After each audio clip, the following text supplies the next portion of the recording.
فرمایا لہم قلوب لا یفقہون بہا، اللہ پاک جل شانہ فرماتے ہیں جس کا دل قرآن کریم سمجھنے کا عادی نہیں، لہم قلوب لا یفقہون بہا، جس کا دل قرآن سمجھنے کے لیے تیار نہیں، وَلَهُمْ أَعْيُنٌ لَا يُبْصِرُونَ بِهَا، جس کا کان اللہ کا قرآن سننے کے لیے تیار نہیں،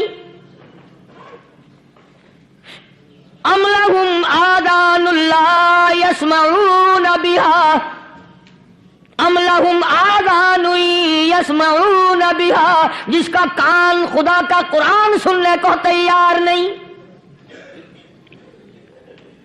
خدائی فیصلہ سنو، اللہ کے قرآن کا فیصلہ سنو، اللہ کے کلام کا فیصلہ سنو، جس کا کان میرا کلام سننے کے لیے تیار نہیں، جس کو میرا قرآن سن کے مزہ نہیں آتا، جس کو میرا کلام سن کے حلاوت نہیں آتی، جس کو میرا کلام سن کے لذت نہیں آتی، جس کی روح تازی نہیں ہوتی، جس کو لطف نہیں آتا، جس کو کیف نہیں آتا، جس کو سرور نہیں آتا، جو میرا قرآن سننے کو تیار نہیں، جو میرا قرآن آنکھوں سے دیکھنے کو تیار نہیں، جو میرا قرآن سننے سمجھنے کے لیے تیار نہیں، آؤ پھر خدائی فیصلہ سنو، فرمایا اولئک کالانعام، میرا فیصلہ نہیں، کسی پارٹی کا فیصلہ نہیں، کسی فرقے کا نہیں، کسی طبقے کا نہیں، کسی جماعت کا نہیں، فرمایا اولئک الانعام، پیدا کرنے والا مالک و خالق کہتا ہے مجھے اپنی کبریائی کی قسم یہ سارے جانور ہیں، یہ سارے کے سارے جانور ہیں، یہ درندے ہیں جو ایک دوسرے کو چیر پاڑ کر کھاتے ہیں، یہ درندے ہیں جو ایک دوسرے کا خون پیتے ہیں، فرمایا بل ہم اضل، جانوروں سے بھی بدتر۔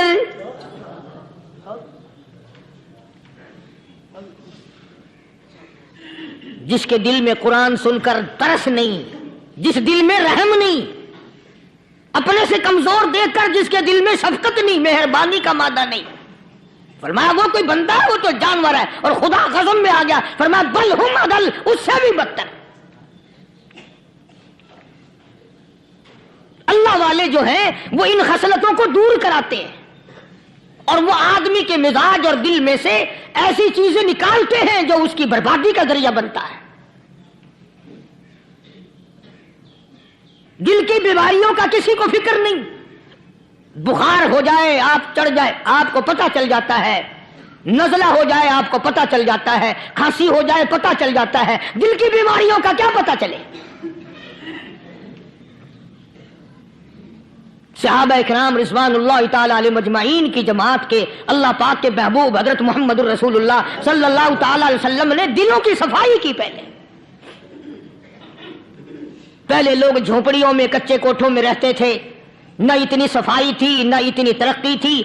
آج برتنوں کی صفائی دیکھو، کپڑوں کی صفائی دیکھو، مکان کی صفائی دیکھو، رات دن بس اسی دھندے میں لگے ہوئے، سارا دن برتن دھونے سے فرصت نہیں، سارا دن کپڑوں کے بناؤ اور سنوار میں فرصت نہیں۔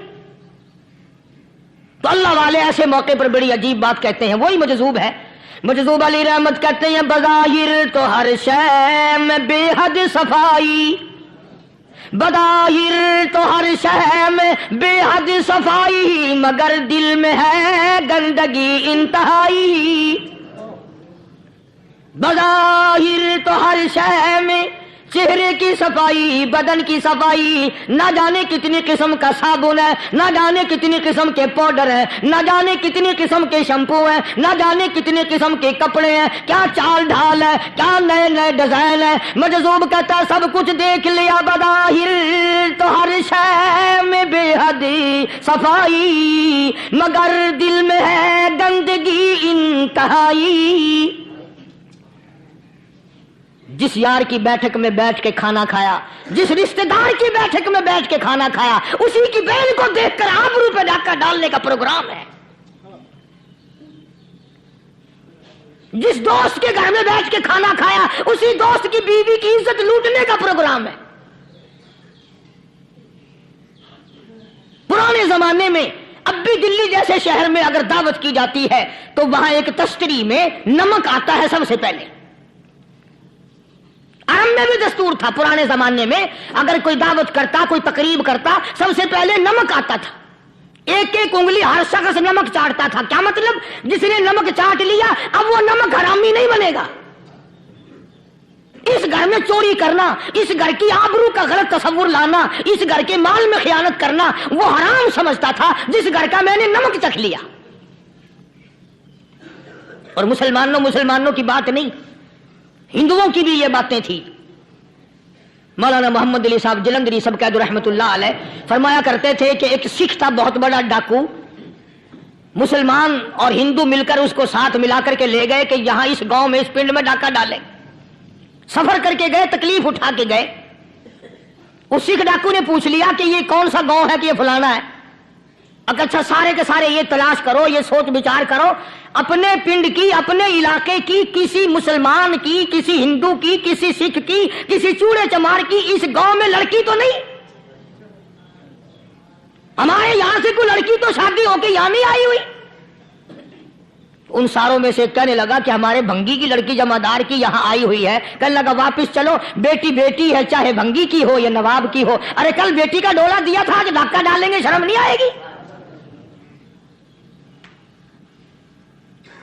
آج وہ تصور کہاں چلے گئے اور ہم سب روتے پھرتے ہیں سکون نہیں، سکون نہیں، اطمینان نہیں. ارے اطمینان آئے گا کیسے؟ ہمارے دل بے ایمان ہے، نیتیں خراب ہے، آئے گا کہاں سے؟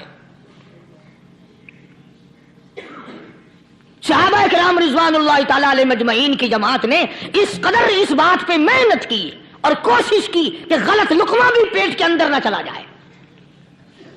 چنانچہ میں اعلان کہتا ہوں 1,29,000 صحابہ کرام کالی کملی والے کے دیوانے اور پروانے، حضور کے یار جانثار، حضور کے ساتھ فاقہ کھانے والے، فاقوں مرنے والے، پتھر کھانے والے، اپنے بچوں کے ٹکڑے ہوتے ہوئے دیکھ کر لا الہ الا اللہ محمد الرسول اللہ کی صدا بلند کرنے والے صحابہ کرام کا یہ حال تھا. پیدل سفر کر کے جاتے تھے یہودی عیسائی. شام نکل گئے، فلسطین نکل گئے، ہندوستان آ گئے، 2 سال لگ جاتے تھے. اپنی جوان بیٹیوں کو مسلمانوں کے گھروں میں چھوڑ کے آ جاتے تھے.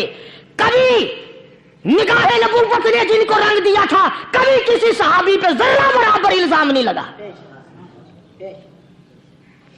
ان یہودیوں کا، ان عیسائیوں کا یہ عقیدہ تھا کہ محمد صلی اللہ علیہ وسلم کے جو غلام ہیں ان کی نگاہ بھی پاک ہے، ان کے دل بھی پاک ہیں، ان کے ارادے بھی پاک ہیں، ان کے ہاتھ بھی پاک ہیں.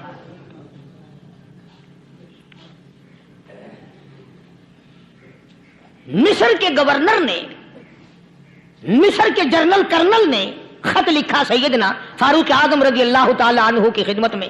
دور خلافت ہے حضرت فاروق اعظم کا. کیا خط لکھا کہ حضور مجھے کافی وقت گزر گیا ہے اور فلاں علاقے میں آپ کے حکم سے ہم نے جانا ہے اور راستہ صرف ایک ہے اور اس راستے میں جال بچھا دیا گیا. اب مجھے مشورہ دیں میں کیا کروں، حکم دیں مجھے. جال کیا بچھا دیا گیا کہ ہمیں پتہ چل گیا ہے عیسائیوں نے پروگرام بنایا، سینکڑوں لڑکیاں تلاش کر کر کے بڑی خوبصورت حسینہ اکٹھی کی ہیں، ان کو گانے بجانے کی ٹریننگ دی ہے، ان کو اچھی اچھی آوازوں والی لڑکیاں ڈھونڈ کے لائے ہیں اور انہوں نے یہ پروگرام بنایا کہ جب مسلمانوں کی فوج اس گلی سے گزرے گی ان کوٹھوں کے اوپر چڑھ کے گانا بجانا کریں گے تاکہ ان کے دل میں بدماشی آئے اور ان کا بیڑا غرق ہو. کبھی کافر کا یہ عقیدہ تھا کہ مسلمان کا دل بگڑا تو یہ گیا، اس کی نیت میں خرابی آئی اور یہ تباہ ہوا. جناب فاروق اعظم رضی اللہ تعالیٰ عنہ نے اسے یہ خط نہیں لکھا کہ تو قرآن پڑھا کر، تو نفل پڑھا کر. امیر المومنین خلیفۃ المسلمین سیدنا فاروق اعظم رضی اللہ تعالیٰ عنہ نے اپنے جنرل کرنل کو خط لکھا کہ اس میں لمبی چوڑی فکر کی کوئی بات نہیں، اس میں کوئی پریشانی والی بات نہیں، کوئی سوچو بچار والی بات نہیں. سارے تیری فوج میں، تیری کمان میں مسلمان ہیں، سب کو اکٹھا کر لے، ساروں کو اکٹھا کر کے قرآن کریم کے سورۃ نور کی 2 آیتیں سنا دے.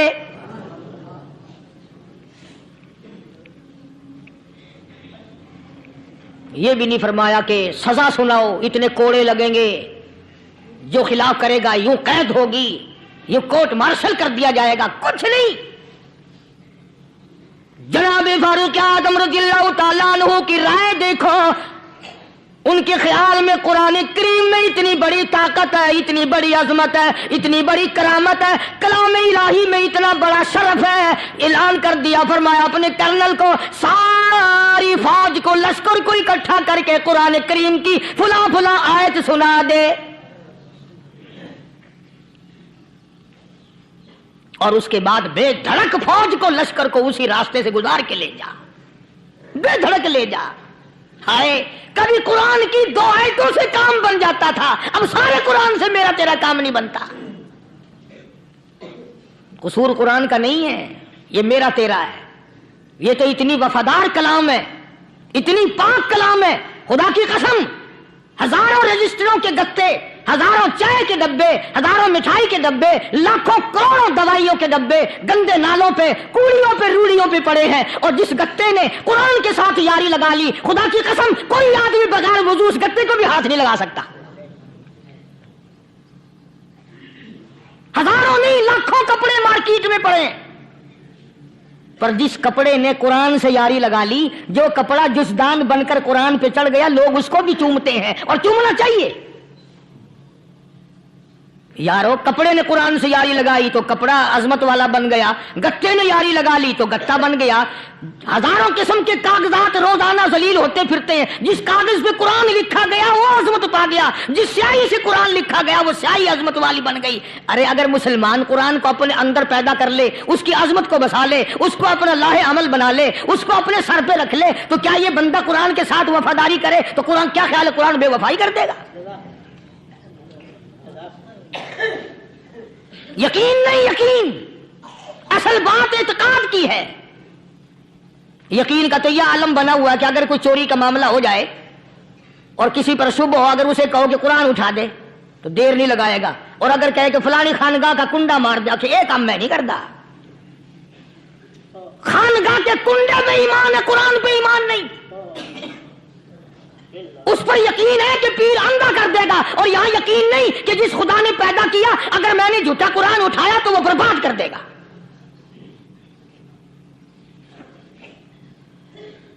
عجیب عجیب لوگ ہیں۔ چنانچہ مصر کے کرنل نے، مصر کے جنرل نے ساری فوج کو اکٹھا کر لیا۔ اس نے بھی یہ بات تو نہیں کہی کہ فاروق اعظم کو دوبارہ خط لکھتا کہ حضرت یہ تو 2 آیتیں آپ نے لکھی، یہ تو سارا قرآن روز پڑھتے ہیں، پر بنے گا کیا؟ جیسے فاروق اعظم کا یقین تھا، فاروق اعظم کی فوج کے کرنل کا بھی یقین ہے، فاروق اعظم کے فوج کے جنرل کا بھی یقین ہے۔ اس نے ساری فوج کو اکٹھا کیا، لشکر کو جمع کیا، اور اس کے بعد کہنے لگا قل للمؤمنین یغضوا من ابصارکم ویحفظوا فروجہم ذالک ازکیٰ لہم ان اللہ خبیر بما یصنعون۔ او لوگو، خدا تمہیں کہتا ہے اپنی آنکھوں کی حفاظت کرو، اگر تمہاری نظریں غلط جگہ پڑی اپنی عزت کی حفاظت کرو، اپنی آبرو کی حفاظت کرو، اگر غلط نظریں پڑی، غلط استعمال ہوئی، ان اللہ خبیر بما یصنعون، اللہ پاک تمہاری ساتھ ساتھ ہے، وہ ہر چیز کو دیکھتا جائے گا، وہ ہر چیز تمہاری دیکھے گا۔ چنانچہ تاریخ شاہد ہے، ابن حشام نے لکھا ہے، ابن خلدون نے لکھا ہے، اور کئی مورخین نے لکھا ہے کہ جب مسلمان جنرل نے، مسلمان کرنل نے اپنی فوج کو قرآن کی 2 آیتیں سنائی اور اس کے بعد حکم دیا چلو، تمام کا تمام لشکر چل رہا ہے، ادھر ڈھول بجا، دھماکے بجے، گانا شروع ہوا، گانا بجانا شروع ہوا، ساری فوج نکل گئی، سارا لشکر چلا گیا۔ لڑکیوں نے دیکھا کہ یہ تو ختم ہو گئے، نیچے آواز دے کے کہنے لگی اور جانے والوں یہ ساری فوج کئی اندھوں کی فوج تو نہیں؟ یہ حسن کا نظارہ اور یہ ڈانس اور یہ آواز، ہم ناچ ناچ کے تھک گئی، کوئی سر نہیں اٹھاتا۔